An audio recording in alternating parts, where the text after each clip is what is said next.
si loo caawiyo dadka danyarta ah ee aan awoodin afurka ayaa bulshada ku dhaqan magaalada Kismaayo waxa ay wadeen sidii dadkaasi loo caawin lahaa waxaana maalmihii u dambeysay soconayay abaabul xoogan oo lagu doonayo dadkan in lagu garab istaago iyadoona ay soo tarayeen baaqyada ku aadan sidii dadkan loo caawin lahaa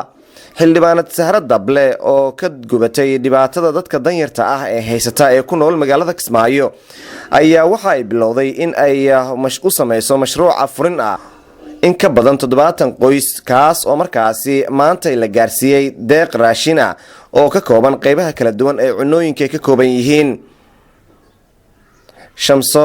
Sheekh Shaafici oo wakiil ka ahayd Sahra Dable iyo sidoo kale Idman Naaji ayaa ka hadlaya deeqdan iyo dadka markaasi ay ugu talagaleen mahad Ilaahay bay u sugnaatay waxaan halkan ku haynaa maanta raashin loogu talagalay walaalaha Sooman ee degan Jubbaland waxaana u soo dhiibtay halgamaa xildhibaan Sahra Ibrahim Dable ayaa soo dhiibtay raashinkaas ilaa 70 qofood camal baa qaadanaysa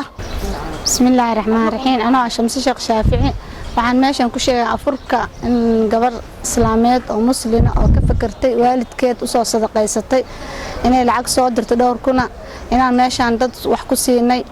oo alxamdulillah agoonna aan ugu tolnay dhar dadka weyn aan raashin ku siinay waxaa Ilaahay mahad iska leh in dadkooda dib u soo fiiriyaan oo dadkooda ka fikiraan Sahra Ibrahim Dable xildhibaan waxay noqotay tii koowaad ee wax soo dirta ee dadkeeda wax siisa sidoo kale dadkii deeqda la gaarsiiyay ayaa dhankooda ka mahad celiyay iyagoona sheegay in dadka danyarta oo la garab istaagay ay tahay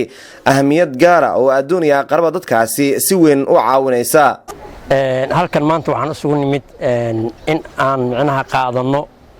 raashin ay noo soo dhiibtay gabar kamid ah gabdhaha Jubbaland xildhibaan Sahro ajir iyo xasanaad Allah ka siiyo waad u jeedaan dadkani waa dad masaakiin ah marka waxaan bulshada Soomaaliyeed ama jaaliyadaha dibadda jira ugu baaqaynaa in ay ku daydaan xildhibaanadan sida wanaagga leh ee ay u sadaqaysatay muxuu ahaa raashinka walaasheena Sahro raashinka maanta ay noo soo dhiibtay